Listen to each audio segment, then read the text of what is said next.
আজকে আবারও আমরা মার্কেটের মধ্যে ভালো সেলিং দেখতে পেলাম। আমরা বেশ বিগত কয়েকদিন ধরেই কিন্তু মার্কেটের মধ্যে সেলিং দেখছি।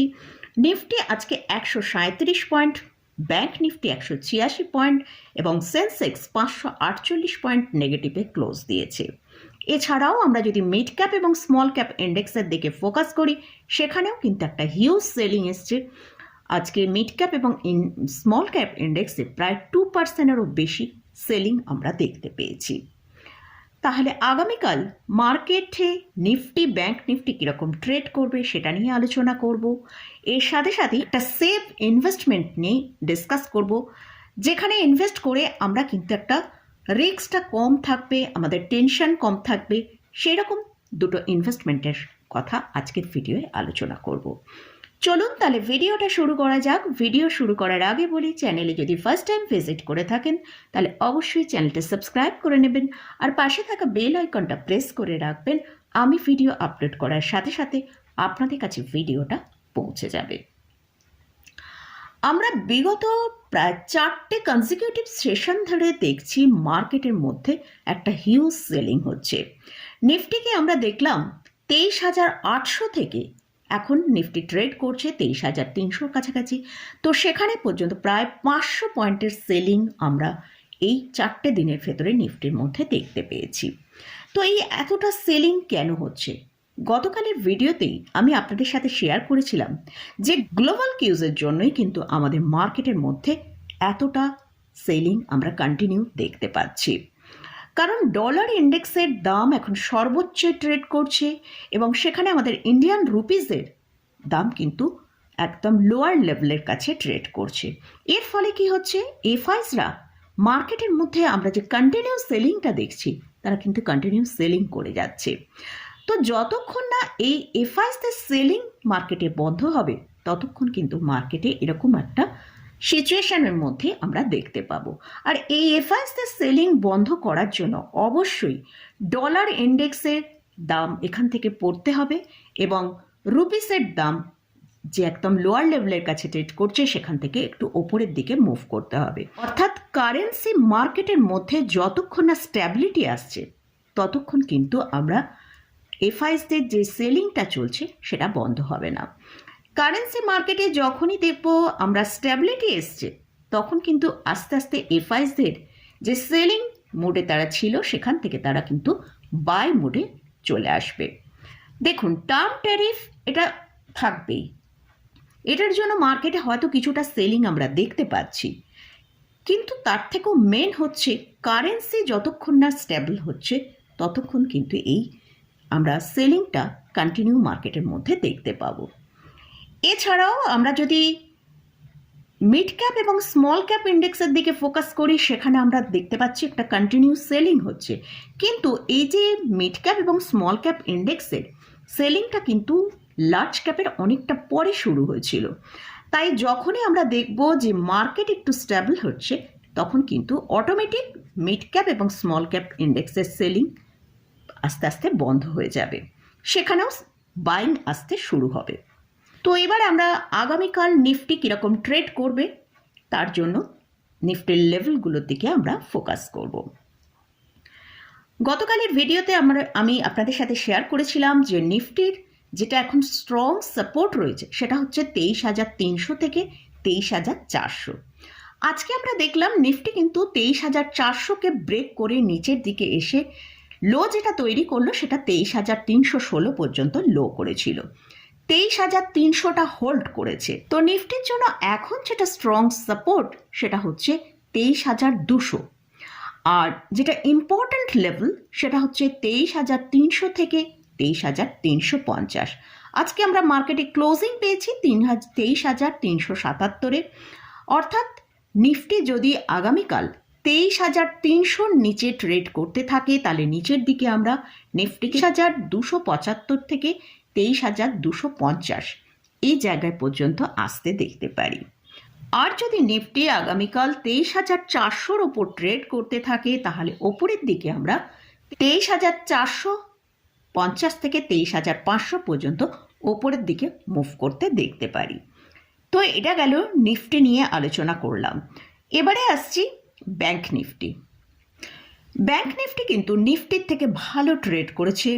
ব্যাংক নিফটি আজকে আমরা দেখেছিলাম যে তার যে স্ট্রং সাপোর্ট ৪৯,৮৫০ তাকে ব্রেক করে নিচে এসেছিল, ২৩,৭০৩ পর্যন্ত লো করেছিল, কিন্তু ক্লোজিং টাইমে আমরা কিন্তু ব্যাংক নিফটিতে একটা ভালো রিকভারি দেখলাম। সেখানে আমরা দেখলাম ৪৯,৯৭২-এ ক্লোজ দিয়েছে।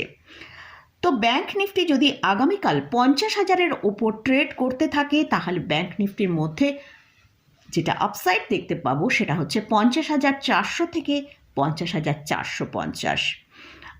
আর যদি নিচের দিকে ৪৯,৭০০-কে ব্রেক করে নিচের দিকে ট্রেড করতে থাকে তাহলে আমরা ব্যাংক নিফটিকে নিচের দিকে ৪৯,৫০০ পর্যন্ত নিচের দিকে আসতে দেখতে পারি।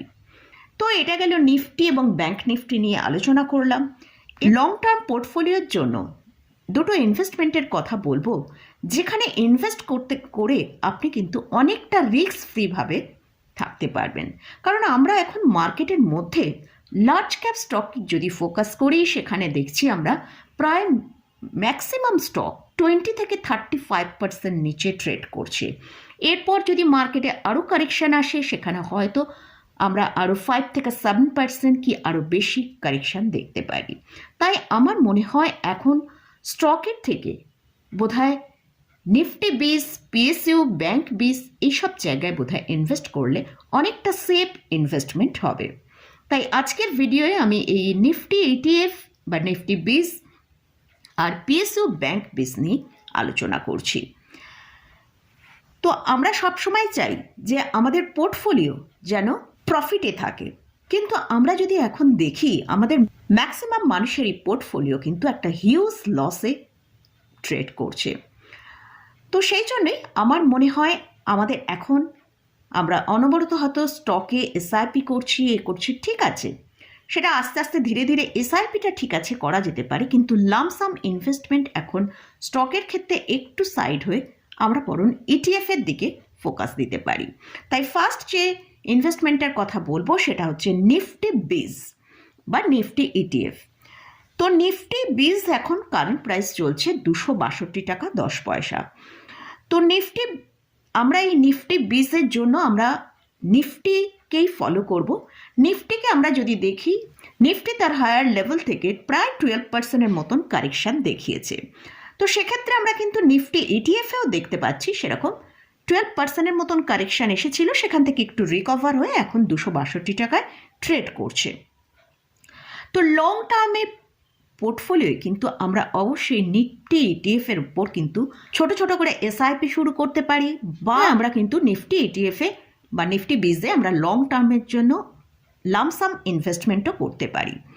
আমরা যদি নিফটি ইটিএফের লং টার্ম চার্টটা দেখি, বছরের রিটার্ন যেটা দেখিয়েছে সেটা 104%-এর মতন র্যালি দেখিয়েছে। এটা কিন্তু একটা খুব সেফ ইনভেস্টমেন্ট এবং গুড রিটার্ন আমরা দেখতে পাচ্ছি। তাই নিফটি ইটিএফে আমার মনে হয় এই সময় নিফটি ইটিএফের দিকে আমাদের একটু ফোকাস রাখাটা বেটার হবে। নেক্সট যেটা এখানে আলোচনা করছি সেটা হচ্ছে পিএসইউ ব্যাংক বিস।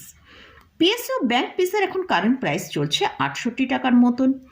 লাস্ট 3 ইয়ার্সের এইখানে যদি রিটার্ন দেখি সেখানে 200%-এর বেশি আমরা রিটার্ন দেখতে পাচ্ছি। আর লাস্ট 5 ইয়ার্সের যদি রিটার্ন দেখি সেখানে যেহেতু আমরা করোনার সময় একটা ভালো ডিপ মার্কেটে এসেছিল সেই জন্য কিন্তু আমরা সেখান থেকে যেহেতু লোয়ার লেভেল থেকে একটা ভালো রিটার্ন দিয়েছে, প্রায় 500%-এরও বেশি রিটার্ন আমরা কিন্তু নিফটি পিএসইউ ব্যাংক বিজে দেখতে পাচ্ছি। আর যদি আমরা লাস্ট 1 বছরের রিটার্ন দেখি সেখানেও একটা ভালো রিটার্ন দেখছি, যেটা 29% রিটার্ন দিয়েছে।